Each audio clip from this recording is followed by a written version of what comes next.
it is ambiguous and very deep in its meaning to me at the same time. Right. That's interesting. It's almost, as I said, it's like a code or a secret handshake that you got going. But what's surprising is sometimes people do find those things. Oh yeah? Yeah, and I wouldn't, there's nothing like directly that says it, which is cool. Do you feel like you're leaving like Easter eggs about yourself in your paintings? Kind of. Yeah. That's fun.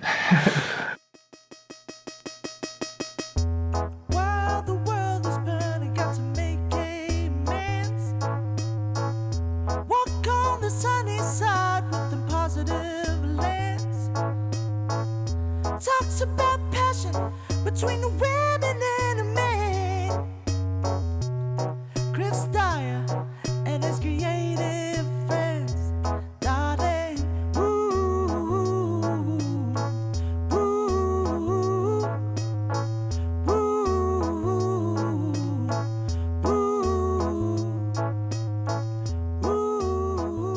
Hi, welcome back to Chris Dyer's Creative Friends, the super awesome podcast YouTube show where me, your artist friend Chris Dyer, gets to talk to all his super beautiful, interesting creative friends. So this week I am in Boulder, Colorado, and I'm visiting these old friends of mine. And this friend of mine is an amazing artist that I've known for almost a decade. His name is Jack Shure. He's amazing. I want him to tell us all about who he is and what he does. How you doing, Jack? Good, man. How are you? Woo! Very good. Yourself? Good. Nice. Seems like life's very blessed for you up here in the mountain. Yeah, it is. Nice. Let's start with how we met, because I loved how we met. Do you remember? Yeah, of course. We were class companions. Yep. In Italy. Yeah. We sat next to each other We for sat like next almost to a each month. other. You were a totally different person back then. Was I? I think so. Well, you Probably. looked different. I definitely looked different. Yeah, you were like more full. Yeah, I was bigger for sure, and I had a lot of hair. You had a lot of hair. You're like a Grateful Dead bear in a way. Yeah, and it was a really fun 3 weeks in the mountains of Italy. Do you got good memories from that time? Oh yeah, of course. Remember that time you gave acid to Jennifer Michelle Long? No. No, you don't remember. I don't think she remembers neither. It was a good time. So I want to start with your own history. Where do you grew up? Where have you lived? We're in Boulder right now. I grew up like an hour or 30 minutes from here. Okay, what's it called? Nederland. Netherlands? Nederland, yeah. Okay. Yeah. How was it? It's okay. It's pretty small, but it's okay. Yeah, and did you go to Colorado back then or Boulder, or it was like a total different thing? Go to Boulder? Yeah, quite a bit. To go like grocery shopping and stuff like that. Did you live in other places other than Colorado between then and now? Yeah. Like I lived in my car for about a year, and I would like drive up and down the 101 and stay at people's houses, and so that was like California and Oregon, and I've also lived in New Mexico. Nice. What were you doing out there? Where? In New Mexico, on the road, California? In California, I was just like, I guess you could say just like finding myself maybe, you know? Yeah, just being a young kid and kind of reckless and wanting to do something fun. Yeah, you were a Grateful Dead person back then? Well, you still are, but were you a Deadhead? Yeah, I guess I probably, yeah. Tell me about it. What is it to be a Deadhead? I gotta say, I love Deadheads even more than I love the Grateful Dead. I love the Grateful Dead and their music and got many of their records, but it seems like the Deadheads are this whole other thing. Yeah, it's a very special thing. Yeah, I think it's special. It's what does it mean? You're asking what does it mean to be a Deadhead? Yeah, like, I think it's just like all people that have like pretty open-minded views about things, and they enjoy psychedelic music and good weed and just like being around people that they care about. I don't know. It's just where I've met all my best friends mostly. Seems very like non-judgmental. Oh yeah, and that can be good and bad. Why bad? Because you can, like, there are people that have like things that they should probably, you know, figure out or evolve from, but don't, because it's such an accepting environment. Right, like you're allowed to be a jerk, for example, or Yeah, in a way, not like they won't get any feedback if somebody's going around the dead lot, fucking shit up, stealing. It happens a lot. Yeah. Yeah, but with They don't like get into shit? there's like certain parts of the community that are really tight, and they don't really let new people in for that reason. But then there's also like people that do a lot of shit like that, steal and act crappy and sell bad people drugs. Don't judge them? Not as much as you would want them to, almost. Wow. Because it's such an open environment. Interesting. Yeah. What have you? So this is like dead lot or something? Yeah.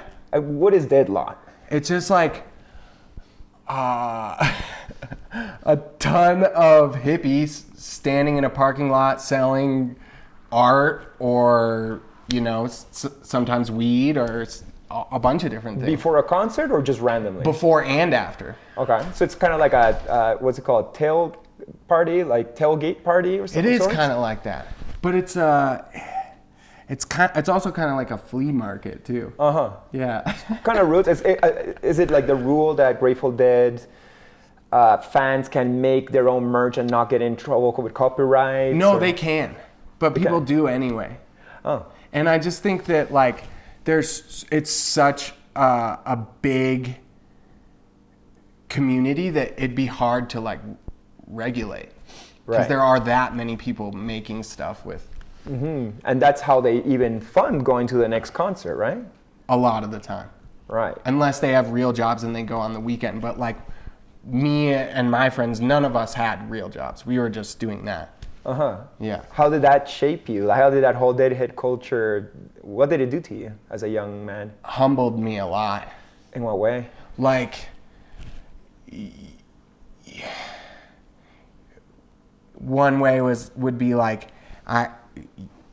everyone would be broke except yourself, and you know, in a culture where you're used to like maybe only watching out for yourself, like when you're all together and you want to go to the next show, like that person that has the money ends up paying the way. And you were the one with the money, you told me. Sometimes, yeah. Yeah, and then other times I wasn't, and people paid my way. That's nice. It's cool. So it's very sharing, kind of Rainbow Gatherish, kind of Burning Man-ish kind of vibes. In a way, yeah. I think all those things like kind of spawned from the Grateful Dead and their music. Like, oh, really? Yeah, even like techno scenes or any scene that's like that, I think kind of came from them. In a way, they're the oldest version of it. Sharing culture. And not just that, just like just super expressive and colorful, and some people are high and some people are low, and it's just a really it's like a circus. Right. Totally. And I think there's a lot of circuses that like happen because of what they created. Yeah, that's awesome. So you were a true hippie. I don't know what a hippie is, but I'm definitely a Deadhead. Okay, nice. Yeah. Which maybe is a kind of hippie, but it's a big umbrella term, I guess. Yeah. What's the relationship between Deadheads and Harley Davidsons? Probably because the Hells Angels were like security at a lot of shows, and a lot of them rode Harleys or motorcycles. Interesting. Did you ever ride motorcycles? Yeah. Yeah. My middle name's Harley, so I've been around motorcycles like my whole life. Oh yeah. So was your dad a Deadhead? No. Okay. So what, the Harley was just like the bikes, or? Yeah. Yeah. Nice. Yeah. And that's like that's a whole nother culture unto its own. Like it's got like bike shows where all these like crusty dudes with beards go and meet and they show off their bikes, and yeah, it's like a whole thing. Nice. When did you leave home to do that? To to go out on that tour? I think ride bikes? I was like 17 and 18. Wow, pretty young. Yeah. That's cool. That's a good school of life. Instead of going to college, you go to Deadhead tour. I even had the choice to go to college. Uh-huh. Well, there was like my grandfather had left money for the kids in our family, and was essentially you could have the money, but it was only to go to school, and I chose not to. So did the money sit, or did you use it for going on tour? I didn't get it. Oh, you never got it? No, because I didn't go to school. Oh, so if you don't go to school, then your kid gets it or something? Is that the rule? Maybe. I don't know what's That's cool. You don't have to like save up for your kid now. Maybe, but maybe not. I have no idea. Or maybe your brother or sister are the ones who get it. So before you left home, your dad, he's an architect, right? Mm-hmm. And he builds motorcycles, and he like makes tools and all kinds of stuff. So he's a very creative person. Very. How did that influence you? A lot, but not in the way that you would think. He's not a painter, he doesn't even really draw. He does draw, but it's more like technical drawings. Technical. Yeah, but he's really creative. Like he makes a lot of stuff. That's awesome. Did he help you design this house? Mm-hmm. Nice. Yeah. That's super nice that your dad could help you build your home. Yeah, it's crazy. How long ago did you build this? I remember when we were in Italy, you were in construction, right? I had just bought the property, yeah. Okay. Yeah, just a little bit before that. So it's what, like 2012, 2013, this place was ready? So it's a year older than my dog, and my dog's 6, so I guess it's 7 years. Okay. How is it living on top of a mountain? Is it like isolated? Is it relaxing? Both. Uh-huh. Yeah. What do you get more? Calm or crazy? Calm. Okay. For myself. But I'm used to like being in the cut and far away from stuff. Okay. Yeah, because I grew up in the mountains too, so I grew up even further away from stuff than this is. So you don't enjoy the city? It's not that I don't enjoy the city, I just enjoy certain cities. Mm-hmm. Yeah. Do you enjoy Denver? Not so much. How come? I don't know, I don't know. As a person who's grown up in Colorado and seen it through many years, you've seen it develop and change. Yeah. What's your perspective on it all, especially as an artist? It's awesome and it sucks.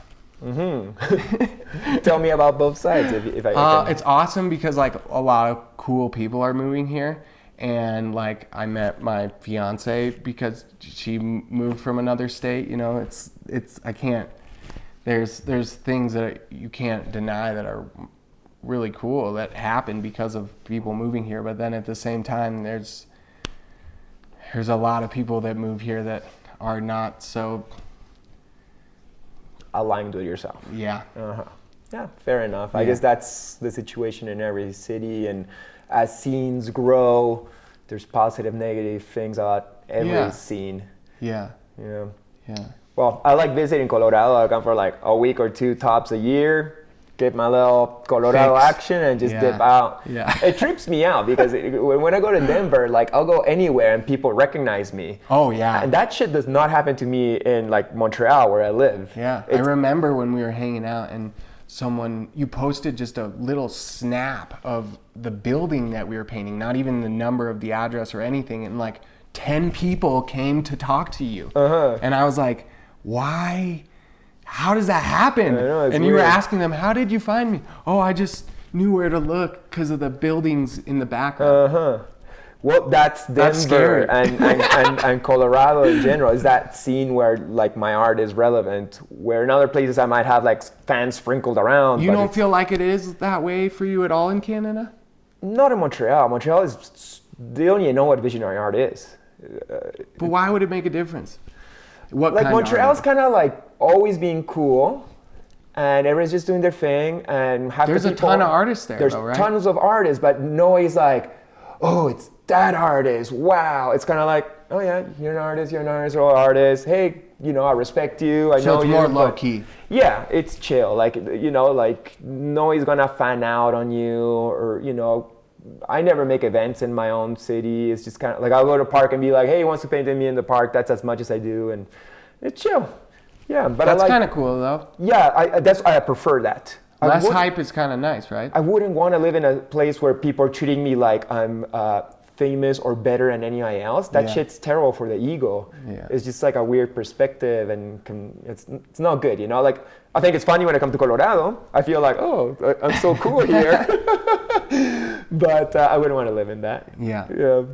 So going back to your roots once again, because I love your past and what formed, you know, the Jack of today. I also know that you grew up in skateboarding and BMX culture. Yeah. Tell me a little bit about it. Like, what do you do? What do you like about it? Well, I found it just because, like, I think I had maybe a neighbor or something that bought a skateboard, and I like took it to the skate park, and I liked how like all the kids like were cool but had like bad attitudes and didn't really like me. They were the rebels? Yeah, I just like thought that was, I don't know, I just thought they were cool.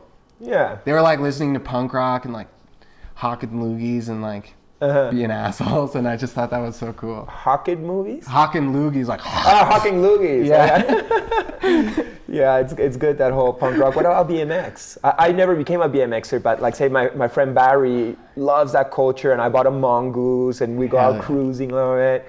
Did you do jumps, or what was your vibe? I started like racing first, and I think I was like 8 or 7, and my dad would take me to the track, and it'd just be like all these like super like sweaty overweight people, and their like kid is on the track and they're going battle battle battle battle battle battle battle and you're out there just sweating your ass off in all this gear, fucking pedaling around this with a giant helmet and shit. Oh my god. Yeah, my dad bought me a dirt bike, and it was cool to have a dirt bike, especially at 11 years old.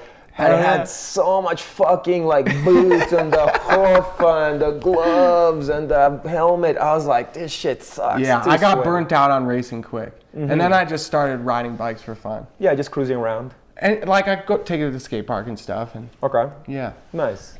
And you have a little bit of collection still? A little bit. Yeah. Not like I used to. Yeah. I used to have like 20 bikes. Wow. I think last time you were here, I had like close to 20 bikes. I was quite impressed when I came. It's like, damn, look at all these bikes.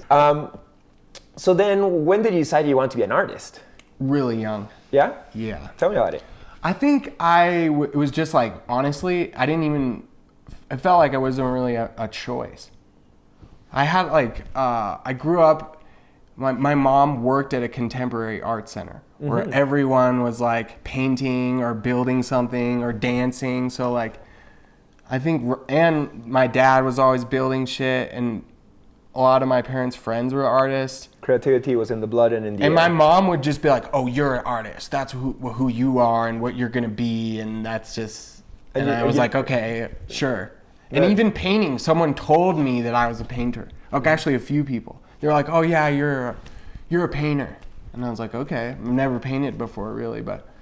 And when did it actually start? Like maybe a year or maybe less before I met you and Tori. Oh wow, you were very fresh then, huh? Yeah, to painting. Yeah. Yeah, but not to making art. You were a drawer before. Mm-hmm. You would do like what, Grateful Dead graphics or posters, yeah, T-shirts, yeah, shit like that. Drawings, the foundation. Yeah.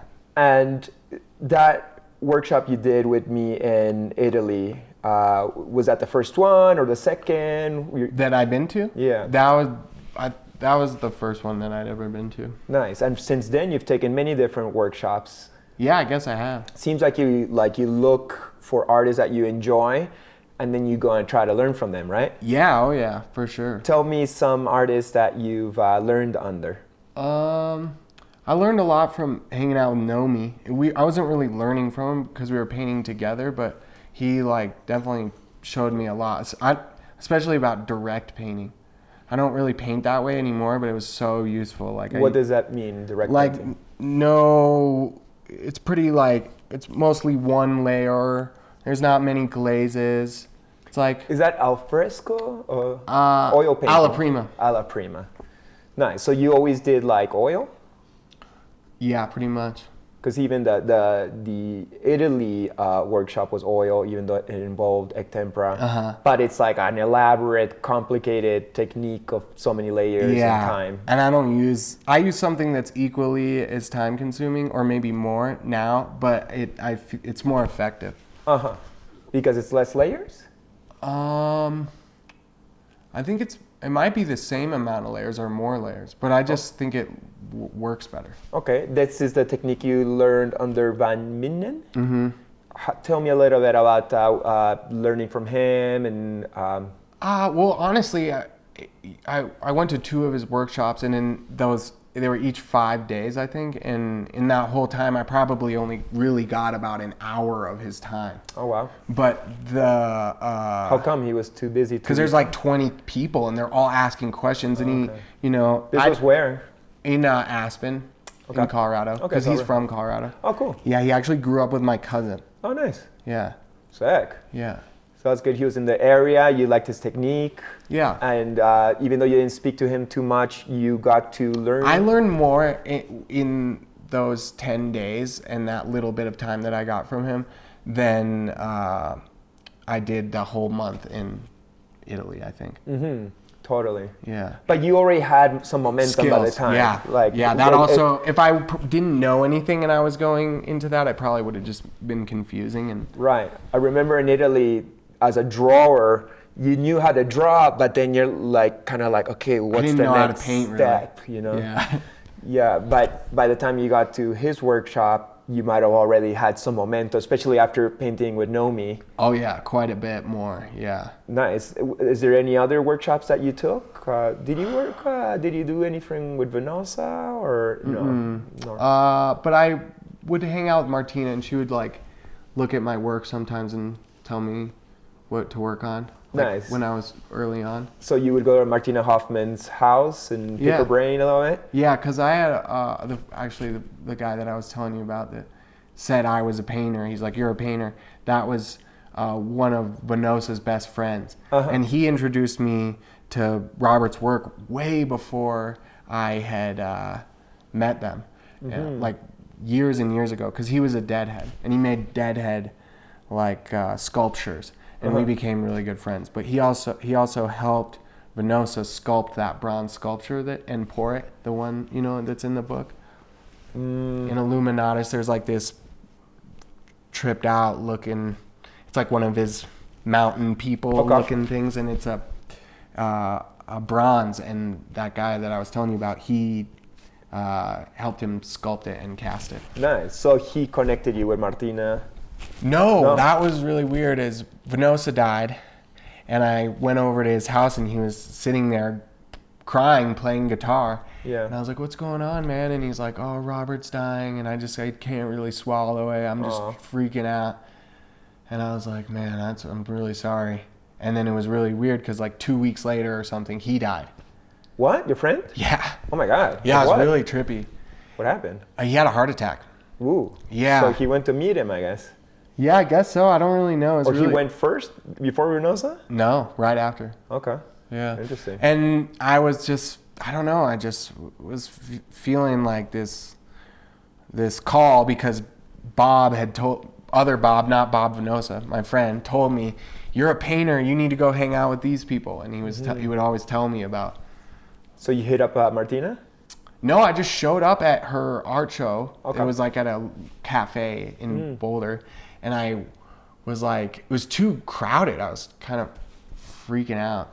So I went outside and I was like looking through these like prints. And she came out and just started talking to me. And she's like, "Oh, you look familiar." And I'm like, "Yeah, but I'm not. I haven't met you before." And she's like, "Yeah, why do you think that is?" And I was like, "I was really close with Bob." And then we just became friends from that. Nice. That's so cool. You went to her house a couple times? Yeah, a bunch of times. I love her house. Yeah, it's cool. It's like a museum. Yeah, I've only been once and she wasn't even there. Randall and Morgan took me there just to look at the paintings. But what an inspiring spot. It's crazy. Yeah. Yeah, it's crazy especially for me to like see that there's that much work still in the possession of like him or his family, because like I kind of try to I don't have any of my work. Yeah. Not a single piece. Wow. Well, that's a good thing if you want to sell art.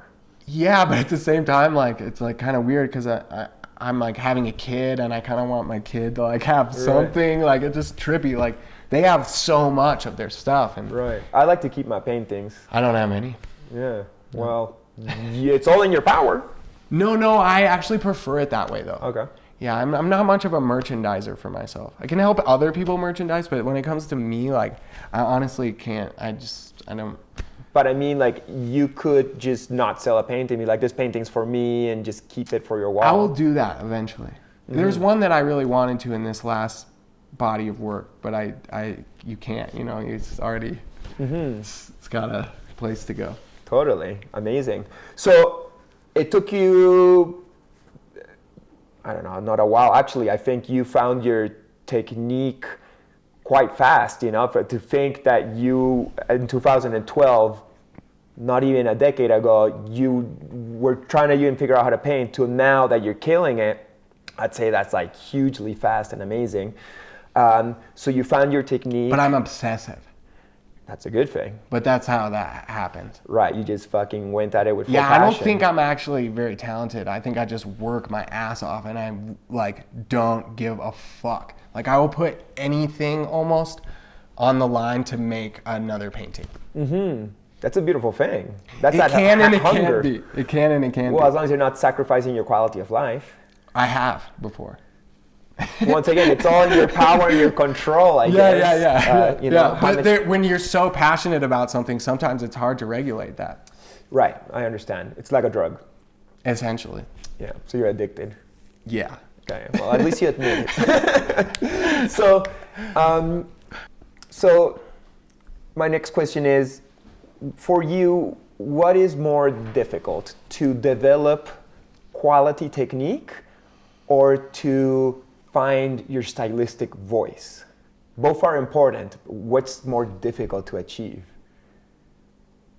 I don't know, because they kind of like happened at the same time for me. Right, sometimes the technique leads you to your voice too, right? Yeah. And now I'm at a point where I experiment a lot more too, because I feel more free. It's more like dancing, you know? Right, it seems like your style is ever evolving and changing. I have to do that, or else I just fucking lose my mind. Right, you get bored? Yeah. Like right now you're on like a weird fabric tip, right? Partly, yeah. Yeah, it's like rugs, but chopped up, collagey, then a cartoon character on the side. It's cool, it's very interesting. Yeah, like rugs and textiles and like pillows, like woven pillows. Mm-hmm. I really like that. Basically difficult shit almost to kind of like show how you've mastered this technique. They're actually easier than you would think. Really? Kind of. I just so don't paint that way. So I imagine that's like even realism, it's not something. It took a while to figure out, but I think there's certain things that I paint that are harder for me. I'd love to learn that technique. You know, we're so busy in our life. It's like for me, when I see other artists' technique, I feel like, oh, that's a video game I've never played. Yeah. And I'm sure I would suck at it at the beginning, but that's the challenge of like learning and achieving those levels. Yeah, I think it's important to do that. Like, I think that really you should be as dynamic as possible, because then there's no like parameters of where you can go with your voice. You can fucking get pretty out there. Yeah, and you never know where you'll end up. You might end up with something like even more special than you ever dreamed of. Oh yeah, I think that happens a lot to me. Awesome. Where I just like keep like exploring and then I stumble upon something that like literally changes my whole life. Beautiful. Yeah. So what would you say is the subject matter of your art? Can you like I'm sure you can't all wrap it all into about my art's about this, but is there like a general vibe to something you need to say? Yeah, it's just like a mix of the things that like influenced me growing up, like being at these like Harley shows and Dead shows and like all these really eclectic creative places. And these are like a lot of the symbols that were like important to me. And then I use those symbols to tell a story about my own life through those characters or subjects. It's interesting because it's not, to me at least, it's not clear because I wouldn't know how to read that code, but to you it's clear. Yeah. But that's part of why I like it, is because it is ambiguous and very deep in its meaning to me at the same time. Right. That's interesting. It's almost, as I said, it's like a code or a secret handshake that you got going. But what's surprising is sometimes people do find those things. Oh yeah? Yeah, and I wouldn't, there's nothing like directly that says it, which is cool. Do you feel like you're leaving like Easter eggs about yourself in your paintings? Kind of. Yeah. That's fun. And you also lately you've been doing some like Grateful Dead drawings to make products like patches and stuff like that, right? Not in the last year, I haven't. Oh really? I thought I saw recently that you'd done some Grateful Dead. I did for a long time. Yeah, and that I'm like, I think that's like if you like Grateful Dead music, that's such an amazing thing to have as an artist. Yeah, there's so much support there. Totally, it's a huge community. It's crazy. Yeah. I love it. Like a lot of my clients are Deadheads. The last two clients I had in Tennessee and before in Oregon were like huge Deadheads. And I'm not a Deadhead, but I appreciate the Dead. And as I said before, I love the Deadheads. They're awesome. And they're so fun. And I love painting them like bolts and shit. And they're like, fuck yeah. You know, it's such a great vibe. Yeah. And now I've brought my fiance into that too, which is cool. Like she never had been to a Dead show or hung out with any of these people. And for a while I was like explaining to her, like, you can be creative in this space and people are gonna fucking love you for it. And she was like, I don't know. And I just essentially just like pushed her and was like, nope, you're doing it. Like, here you go. And like her seeing it work, like having that happen to someone, it turns them on. Beautiful. You've converted her into the cult of the Dead, huh? Yeah, but also I showed her that you can have support. There can be a community that's based on love. And you can have support in what you're best at. Beautiful.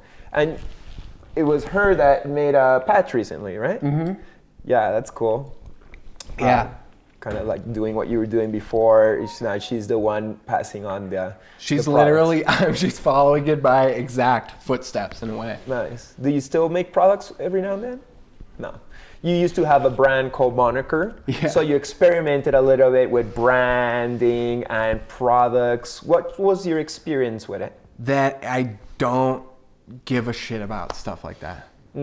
So you had to like kind of like do it to know that it was so the wrong thing to do. Why didn't you enjoy it? Because I am not a store. I'm not a merchandiser. Like, for me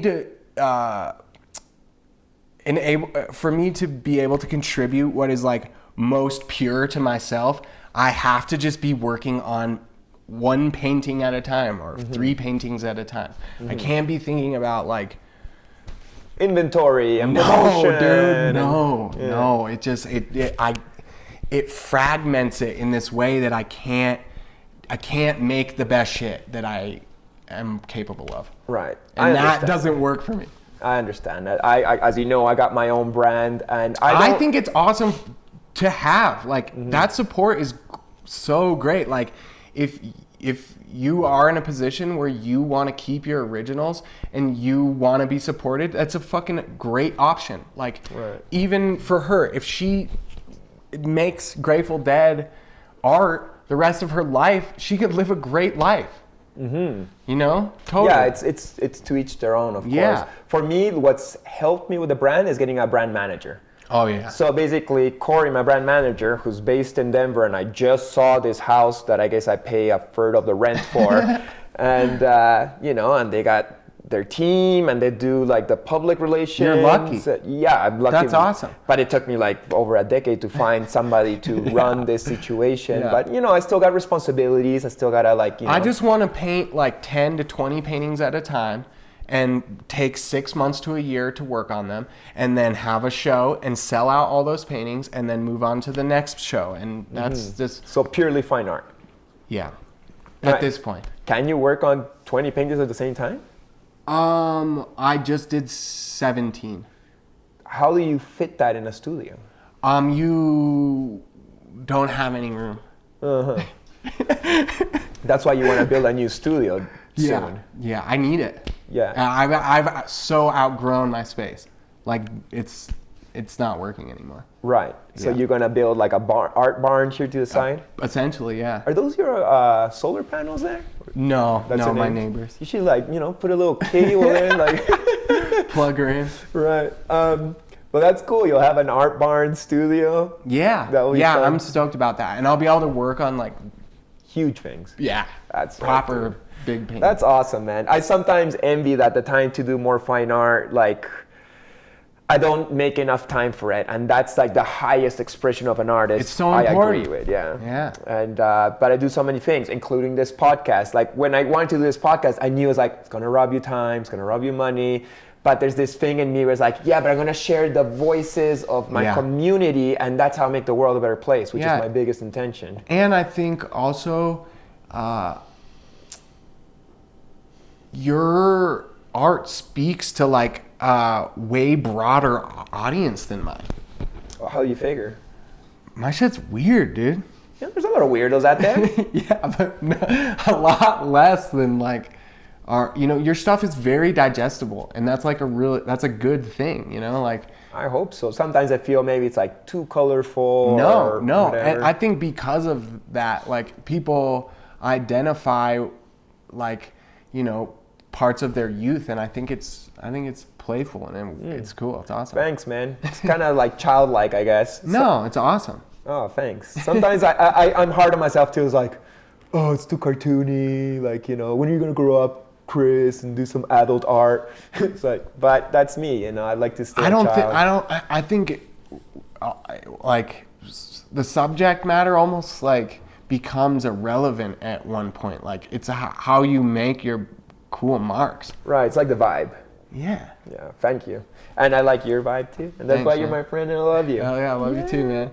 So let's talk about selling the paintings, which is like a huge equation for a lot of people. Like some people go online and they promote themselves and find their clients that way. You seem more on the route of galleries and collectors. Yeah. So these are two different questions. You can answer them separately. One, how you get in with these fucking collectors, which is an equation I can't figure out sometimes. And second, like how you get into these big galleries. How do you figure out that equation, which is difficult for many artists? Well, first of all, they all know each other. Mm-hmm. And there are a lot of key figures in the gallery scene that almost, I won't just say, for lack of a better term, I'll say they decide what's cool. Right. And they're curators. Curators, in a way, but no, also there's collectors that have just as much power as a trained. Oh yeah, because they have, people look to them to see what's hot next, and like that's really important thing to watch. And these people that put their stamp on it, boom, that's hot now, and everyone follows. Right. And you have to like get the attention of the right people in a really like chill way. Right. You can't go out there and be like, hey, buy my art. No, they hate that. Yeah. So this is like a chicken and the egg kind of question. Who do you get in with first? The collectors Yes. or the gallery? Collectors. So then why even go to the galleries after? If you already got the collectors. Because they have the power to put your shit in a museum. They have the power to connect to collectors all over the fucking globe who aren't just like, hey, I want to spend $10 on a print. They're like, I got, these people have big budgets. Right. And a lot of people play it. We have to understand, a lot of people, they play it like a market. Mm-hmm. They're putting money in because sometimes they want to pull it out. Right, they wanted the value to go up. And those aren't the people that I'm after, really, but those people are definitely a part of that game. Right, and it's how they throw down big money as an investment, whatever the reasons may be. So once again, how's that chill way? You get in with these like rich dudes who even decide what's cool. You in the follow them and you like their pictures, and hopefully they'll go and look at your stuff. And if your stuff is good, they will be drawn to it naturally. Mm-hmm. And if you're not an asshole, then they're gonna like you. Mm-hmm. Yeah, like I've seen big collectors, and I just followed them, and I sent him a message, and I said, "Your collection is awesome." Mm-hmm. And now that dude is like one of my good friends, and he has like tons of knowledge for me. He's been in the game forever. He's almost 60, mm-hmm. and he buys art from painters who are our age. Right, amazing. A part of me wants that, and then the other part is happy with my paintings in my living room and me. I think you do actually want that. I think it's or maybe you don't, but I think it's okay to have.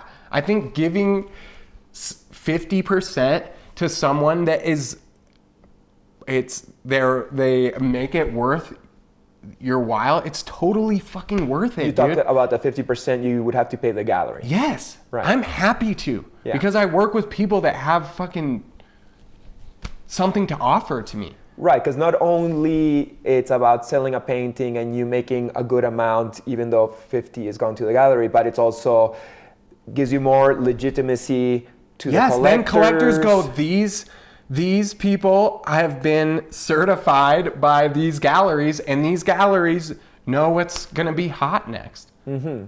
And even if that's all an illusion, I'm happy to play the game because I want to make badass paintings.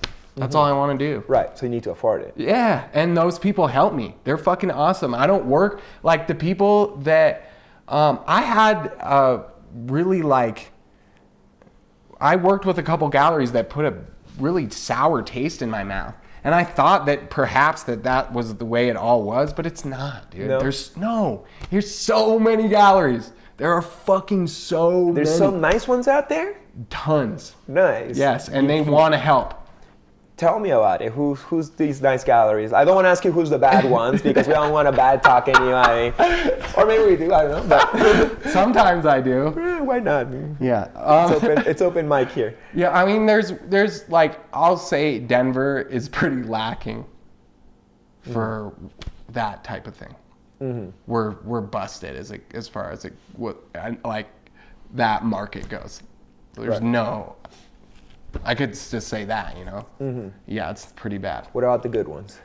The good ones, most of them are in LA and New York, or in Europe. Mm-hmm. Yeah, and they all watch each other's shit. Uh-huh. And I like Think Space. Andrew, he's fucking amazing. So that's the next gallery exhibiting at Think Space. That when I think about it, I think of Scope. In Miami, has a booth with them with the little canvases, and they're in Juxtapose all the time and all the big lowbrow art magazines. Tell me a little bit about them. Well, Andrew, he's had it for over 20 years, mm-hmm. and I'm pretty sure, right? Something like that. But he really cares. Mm-hmm. Yes. Nice. He checks in with me about everything. Oh. And you have to find a gallery that is as much invested in your path as an artist as you are. Mm-hmm. And beyond that, don't waste your time with people. Right. No, don't. You don't want to be just milked. No, you want someone that wants to see your prices grow and and see you succeed, because it's in their best interest also. If they can sell out every show, they're fucking stoked too. Right. And those are the people that can help you do that.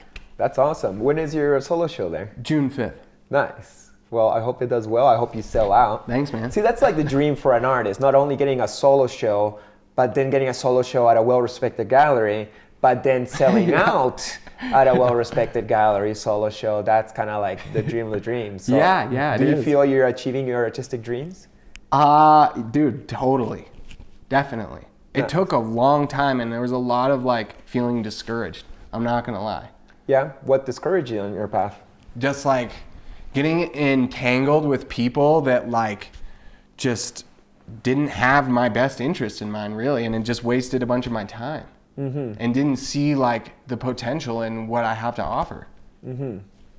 Well, everything's a learning experience. Yeah. You learn, you know, sometimes we gotta weed out those people. I'm from our so lives. happy that it happened the way it did. Yeah. Yeah, beautiful. What's your age these days? 32, 33, 32. 32? Well, you're still young, huh? Yeah. That's awesome, man. Well, congrats on already being a successful artist at such a young age. Thanks, man. And you got a long life to come ahead of you. What are some goals in your horizon, some future? What would be your maximum measure of success for yourself as an artist? I don't know. That's a really hard question. Like a museum? I think that's definitely part of it. But That's, that's my ultimate dream. I think it goes beyond that, though. For me, it goes. That is part of that, I think. But I think for me, having that notoriety and success, I think it's. I want to have that so I can help people with it. Okay. Yeah. Like how? Like I want to have a program where I have like a giant ranch, essentially, where kids who are like maybe like almost like a halfway house, but everything is about art and being creative. Nice. So like almost like a healing center using art as the medicine. Yeah. Beautiful. I didn't know you had that dream, man. That's awesome. So that's not only like a marker of success in your career as an artist, but also like a goal for your spiritual expression to bring some healing into the community and the planet. Yeah.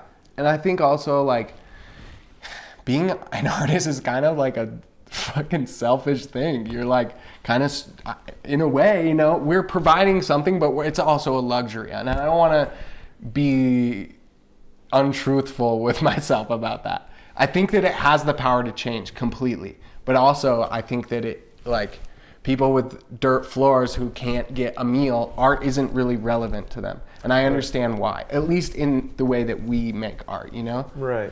And I want to be able to contribute something beyond my images. Totally. So this was one of the questions I had for you on my list here is like, can art change the world? Yeah. Or at least help it? Fuck yeah. Because I wouldn't invest as much time in it as I do. Mm-hmm. And having that feeling of not like feeling like I wasn't doing enough, like drove me to like leave everything that I was doing and making money and paint with kids. Right. Because at one point when you do achieve that goal of helping others or the misfortunate, you're going to have to paint a little bit less. Yeah. Yeah. Or they'll just be painting with me. Maybe not. Who knows? But I do know that I've gotten a little taste of that, and it was like, it meant more than most of the other shit I've done. Yeah, you've taught some. Yeah, I volunteered in a juvenile jail teaching painting. Wow, how was that? Intense. Yeah, man. Yeah.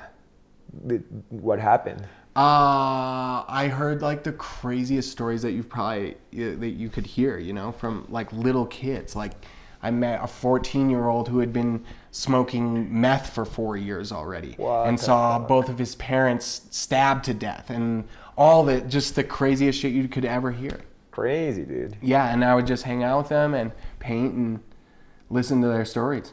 As a sensitive person, can you handle that?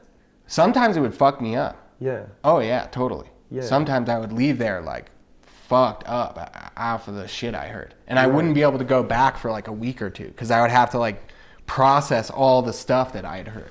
I understand. Yeah. Yeah. But I always would go back, and like being there was so important, you know? It's very all that outweighed any uncomfortable feelings that I had. Right. It had purpose. It had meaning.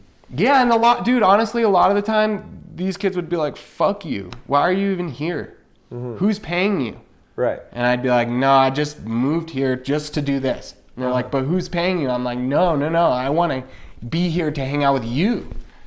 And there was, for the few people or kids that I got through to, it was worth, all of it. Beautiful, man. Well, I'm so happy to hear that you got that altruistic mission on top of, because sometimes, and I'm not saying that this is you, sometimes we want to like be the best artist in the world so we can be like, look, everybody, I've done this thing, I'm successful. And then we get there and it's like, okay, cool, I won this video game, but what is this all about? So it's awesome that that's not your ultimate goal, like to be king of your own circle or at least of your life, but to actually use that power to empower others. Yes, and I want to go down as someone who fucking worked hard.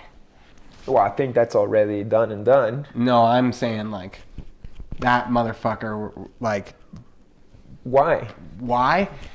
What's so great about working too hard? It's not about working too hard. I just like, I have end up your life with like bony fingers. I just have goals that I feel can't be accomplished without putting those types of hours in. It's true, but there's importance about chilling out and taking vacations. And I'm still learning that for sure. I blow it sometimes.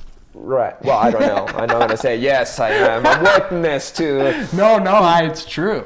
Yeah. Well, that balance is important, and as you know, you're about to have a human child, and I think that human might require some time and attention. Oh yeah, that's gonna change so many things. Congratulations, by the way. Thanks, man. Did you already name it? Yeah. Oh, yeah? Yeah. What is it? Ida. Ida? So it's a female. Yeah. Female human. Yeah. That's awesome, man. Yeah. What are you gonna do with it? Whatever it wants. Feed it? Yeah, feed it. Of course. Clean its diapers. Oh, that sounds fun. Oh, that's awesome, man. And also, congratulations to be with your beloved. Thanks, man. I know that you've had many ups and downs in the world of love. Yeah. Fuck yeah, I have. Tell me a little bit about it.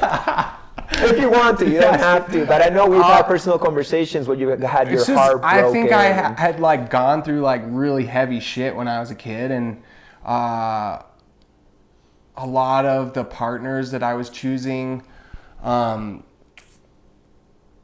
like reminded me of something about my upbringing, and it was like this cycle that I got stuck in, and it was really turbulent. And it would, honestly, like meeting her was part of like me having the things happen to me that I have in the last couple years with my art.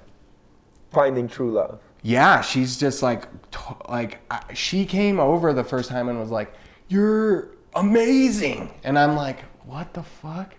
Like, I hadn't had someone like so just believe in what I'm doing so much, and it gave me the like confidence to do that and have that strength in myself. That's beautiful. Do you feel that your levels of self-love have increased in the last few years? Yeah, fully. That's the most important thing, right? I think so. Yeah, that's what it seems to be, right? What will you do if you have a car accident and your hand fell off? Paint with my teeth, I guess. Good one. Good one. It's like, I'm going to paint no matter what, Chris. I shall stick it in my eyeball and just like. Yeah, I have like a little like unicorn thing, and then just go like that. The unicorn paintbrush. Cool, man. So other than doing your solo show in LA, do you have any other plans for the year now that things are opening up and we finally can do more things, I guess? Yeah, I have another show in New York, and then I have a show in Chicago, and loosely planning something in Europe. Beautiful. Do you need a whole separate batch of paintings for each one of those? Yes. Can you just pop them up that quick? It takes me like 2 to 3 weeks to make do one a good painting. Yeah. But these shows in Chicago and New York, you're telling me, how far into the future? All of these shows are usually planned out 6 to 12 months. Okay, so you got tons of all time. the galleries, like you're planning for like 2 years down the road a lot of the time. Okay, nice, cool. So you stoked? Yeah. Yay! I'm so happy that you're living your most abundant, happy, meaningful, purposeful life. Thanks, Jack. man. You too. Thank you. Try my best, you know. I'm still finding a lot of things on my path, but just trying to enjoy the now in whatever way it presents itself to me. Would you have some final words of wisdoms to our millions of viewers that watch this show, including you guys that, you know, are faithful viewers of the show? Thank you very much. Just surround yourself with people that see the value in your expression, and keep them close. Mm-hmm. And weed out the ones who don't resonate with you? Or keep them too for good reminders? You can learn from them too, right? Right, it's true. But yeah, try to avoid them, I guess, if you can. I've been cutting out some slack from my situation, but you know. Trimming the fat. Trimming the fat. But sometimes I guess it's good to get those challenges. Everything has lessons, right? I think it's important. And I think that it also like can inform, you know, deeper parts of your work, of your art. True. A true human experience. Yeah, have it all in there. Right, totally. The good and the bad. Well, thank you so much. Thanks, man. Jack Shure. Many blessings to you. Hell yeah. And many blessings to you guys, the viewers. Thanks for tuning in once again. I hope you enjoyed this. And if you did, please press that like button, share, comment, subscribe, all that boring ass shit that I don't want to ask you to do. But hey, I would love more people saw these beautiful talks with beautiful people. So thank you for your help and support. And I'll see you next time. Blessings. Woo! Today, I am in the beautiful town of Crestone, Colorado, surrounded by the mountains and natures, and I'm in the very interesting and lovely home of Dome Moon. I've seen a fireball, I've seen a ball of light. And yeah, I saw a saucer that was very clear. It was moving really kind of like a firefly. And yeah, I'll never forget how that felt, because it definitely felt very paranormal. You don't see things moving quite like that, and we followed it for like 10 minutes. I mean, I have no doubt that they're out there. I don't know whether they're, you know, kind or even care about us. I personally think that we are their experiment. I think that human beings are genetically modified by UFOs, and they're just observing us, whether for fun or for any other reason. So make sure to subscribe, like, and everything else. Big thanks, and see you next week. Peace!